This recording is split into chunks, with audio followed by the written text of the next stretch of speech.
معكم عبد الإله بوسحابة، صحفي من المغرب. نريد أن نعرف ما هي الهجمة اللي حصلت على أصالة وعلى المغنية أسماء المنور فقط لأن أصالة تلبس ال شو كان اسمه هذا اللي لابسته أصالة على جبينها؟ القفطان المغربي. لا مو القفطان، اللي حاطة أصالة هي على جبينها. ثواني أنا حقول لك شو اسمه بشكل مزبوط، أنا كاتبة هون.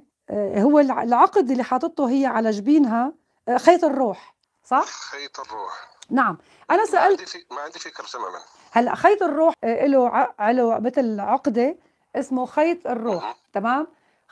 خيط الريح، الناس عم بيقولوا خيط الريح، عفوا خيط الريح.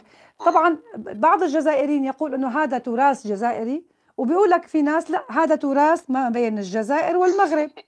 يعني انا حتى لو كان يا سيدي، حتى لو كان تراث جزائري، ما المشكلة أن تلبس أصالة تراث جزائري ومغربي؟ أستاذة ميسون، احنا هذا البوليميك، هذا الجدل يعني تعودناه من الأشقاء في الجزائر. يعني أي حاجة مغربية يحاولوا أنهم ينسبوها لأنفسهم.